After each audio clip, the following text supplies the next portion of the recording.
ye Shouton Yohana Misach yaddidde sister wange Lady Grace mu bigere era ye musikawe.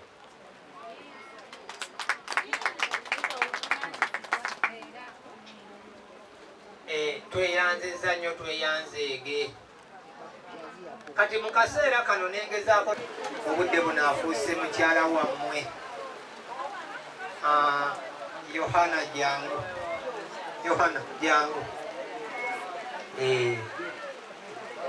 ogenda fukamira obuuze ku mwami oyo fukamira wansi omubuuze Yohana fukamira wansi omubuuze fukamira wansi omubuuze ku Yohana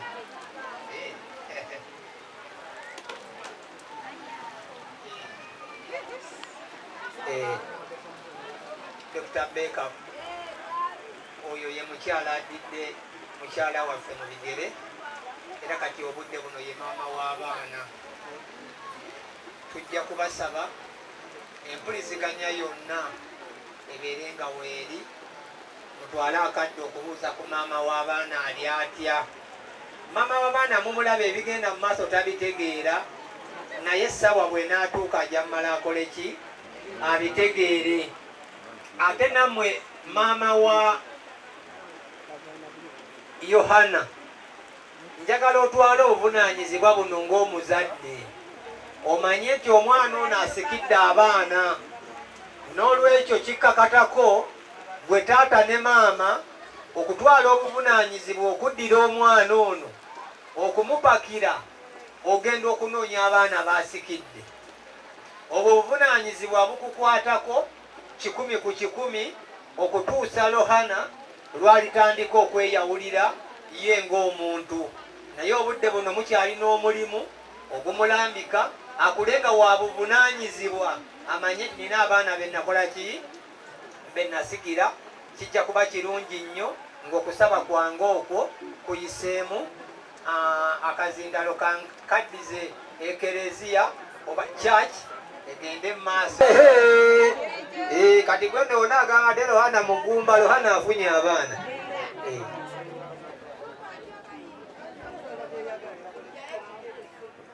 Tweyanziza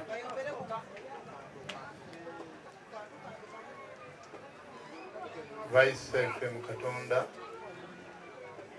omulimu gwonna gwe mutambuzza okuwerekera omukyala waffe. Ate ne tweyanza olujja amangu ago okutuwa omukuza w'abaana. Kirungi nnyo naye tujja kusaba tumanye kuba omukyala waffe ono mukadde ffe tulina okumunoonya wanaabeeranga. Kale okumanyako omuvunaanyizibwako nakyo kijja kukikolera nti luba lumu n'oyitawo naye era n'omulabako nga boolaba ku baana bali. Ndowooza kireetawo okuba nti okukwatagana okwo tekwerabirwa. Kitaffe mu Katonda tweyanziza omulimu gwonna gwe mukoze ku mukyala waffe okuva gye tuvudde mpaka gye tuli.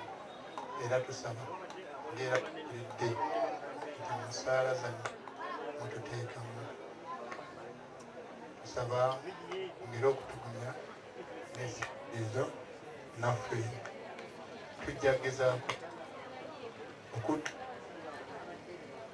gye muli kubanga okumanya byamanyi wabula okumanya kugenda kubuulirirwa ng'era mugenda mukola. Tweyanziza tweyanzibwe. Nziza nnyo Dr. tweyanze. Maama wa Hana ne taata wa Yohana n'akatundu kakwatako ndowooza kawulidde kubanga bagamba aliwo omulamu tafumirirwa. N'olwekyo genda kujja wano. Taata Yohana, where are you?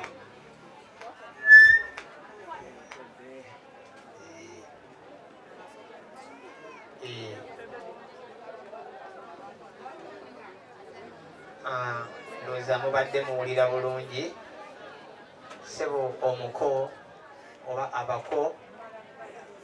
Ono ye taata wa Lohana, ono ye maama wa Lohana, bamama ba Lohana. So ndowooza ojje ku mutwe kuzza ku kibegabega. N'olwekyo maama ne taata Nazaala tajja gwojja okuwa kontakiti omwami wa Lohana wajja otuula mutandika okucommunicatinga. Webale nnyo, webalire ddala.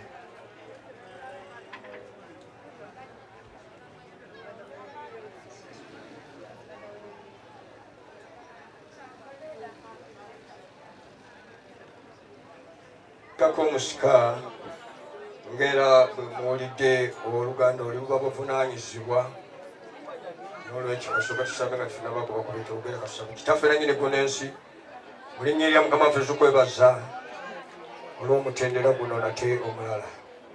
Tusaba Mukama wange Yesu Kristo obeeramu naffe era otulungamye mu byonna era otuwanguyisa mu Yesu Kristo lye. Amiina. Ewe tujja mwetaaga era simanyi lwaki mwe mwanguye okugenda kubanga mumwenye mwenda tubaliwo tetubeetaaga awo kubanga muteeka okubanga naye nyongera okuba namusa mu linnya lya Mukama waffe Yesu Kristo. Twebaza olw'akaseera kano era tusaba Mukama nga omwami oli bw'agambye Mukama abagumye mu kaseera kano akasembayo okubeera akazibu akatali kangu, naye mu byonna nga muli mu kiseera kino waliwo ensonga lwaki tuteekako omusika. Etuteekesaako omusika bwe tukiza ono waffe mu Buganda bwali buvunaanyizibwa, era bwe tuddayo mu Bayibuli era nayo kitulaga buvunaanyizibwa.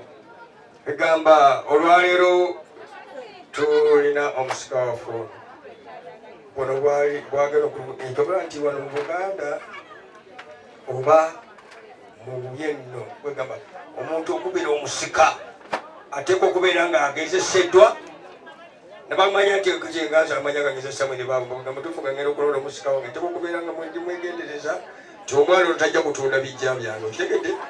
Tagenda kulunda maka gange, tagenda kutuswaza, tagenda kuswaza nnyumba yaffe. Kale no kyensonga ki olaba nti buba buvunaanyizibwa, n'olwekyo omwana oyo afunye obuvunaanyizibwa, n'olwekyo twetagessaawo. Naye katusooke tusomeyeko bwe kyawandiikibwa. Bayibuli egamba mu Joswa essuula esooka olunya olusooka awo lwatuuka Musa omuweereza wa Mukama bwe yamala okufa, Mukama n'agamba Joswa omwana wa Nuuni nti omuweereza wange Musa afudde. Kale kaakano golokoka osomose abantu bano omugga Yordani, gwe n'abantu bano era gw'oli basikiza ensi gyembawa mmwe ng'abaana ba Isirayiri. Buli kifo kye mulinnyamu ekigere